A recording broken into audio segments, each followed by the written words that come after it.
गांव के किनारे एक छोटा सा घर था। कच्ची दीवारें, टीन की छत और आंगन में एक नीम का पेड़।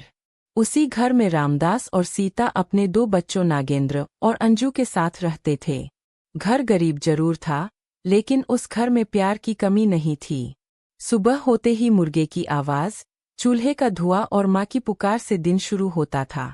सीता रोज की तरह रोटी बेल रही थी और रामदास खेत जाने की तैयारी कर रहे थे।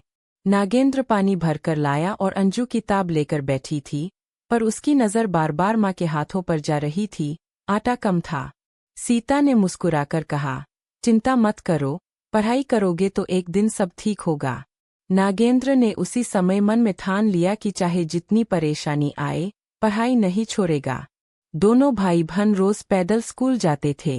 रास्ते में खेत, तालाब, मिट्टी की सड़क और कभी कभी शहर जाने वाली बस दिखाई देती थी।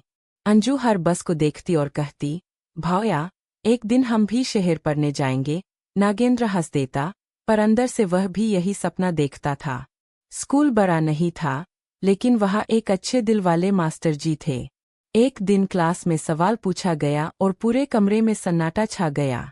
अंजू ने हाथ उठाकर सही जवाब दिया। फिर नागेंद्र ने बोर्ड पर पूरा हल कर दिया। मास्टर जी की आंखों में चमक आ गई। उन्होंने कहा, तुम दोनों में आ गए, बस हालात कमजोर है। गांव के किनारे एक छोटा सा घर था।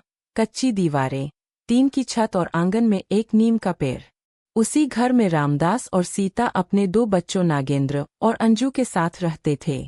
घर गरीब जरूर था, लेकिन उस घर में प्यार की कमी नहीं थी। सुबह होते ही मुर्गे की आवाज, चूल्हे का धुआं और माँ की पुकार से दिन शुरू होता था। सीता रोज की तरह रोटी बेल रही थी और रामदास खेत जाने की तैयारी कर रहे थे। नागेंद्र पानी भरकर लाया और अंजू किताब लेकर बैठी थी, पर उसकी नज़र बार बार माँ के हाथों पर जा रही थी। आटा कम था। सीता ने मुस्कुराकर कहा, चिंता मत करो, पढ़ाई करोगे तो एक दिन सब ठीक The होगा। weather is perfect for our Nagendra trip. ने उसी Yes, समय the मन में children will ठान love the लिया कि park. चाहे Yay, जितनी can we go परेशानी Of आए, course. पढ़ाई नहीं छोड़ेगा। दोनों भाई बहन रोज पैदल स्कूल जाते थे। रास्ते में खेत, तालाब, मिट्टी की सड़क और कभी कभी शहर जाने वाली बस दिखाई देती थी। अंजू हर बस को देखती और कहती, भैया, एक दिन हम भी शहर पढ़ने जाएंगे। नागेंद्र हंस देता, पर अंदर से वह भी यही सपना देखता था। स्कूल बड़ा नहीं था, लेकिन वहाँ एक अच्छे दिल वाले मास्टर जी थे। एक दिन क्लास में सवाल पूछा गया और पूरे कमरे में सन्नाटा छा गया। अंजू ने हाथ उठाकर सही जवाब दिया। फिर नागेंद्र ने बोर्ड पर पूरा हल कर दिया। मास्टर जी की आंखों में चमक आ गई। उन्होंने कहा, तुम दोनों में आ गए, बस हालात। कुछ दिनों बाद स्कूल में शहर से एक नए शिक्षक आए। उन्होंने बच्चों की परीक्षा ली। पूरे स्कूल में सबसे ज्यादा नंबर नागेंद्र और अंजू के आए। शिक्षक उनके घर पहुंचे। टूटा दरवाजा, अंदर बीमार पिता, काम करती माँ, सब देखकर वे समझ गए कि यह प्रतिभा संघर्ष में पल रही है। उन्होंने कहा, इन दोनों को छात्रवृत्ति मिल सकती है, बस शहर की परीक्षा पास करनी होगी। शहर की परीक्षा का नाम सुनकर गांव में बातें शुरू हो गईं। इतने गरीब बच्चे शहर जाकर क्या करेंगे? कोई बोला। नागेंद्र ने सब सुन लिया, मगर कुछ नहीं कहा। उस रात वह देर तक पढ़ता रहा। परीक्षा का दिन आया। पहली बार दोनों भाई बहन बस में बैठे। शहर की ऊंची इमारतें देखकर अंजू का मुंह खुला रह गया। परीक्षा कठिन थी, पर दोनों ने पूरी मेहनत से पेपर किया। लौटते समय उनके पास पैसे नहीं बचे थे। वे आधा रास्ता पैदल चले।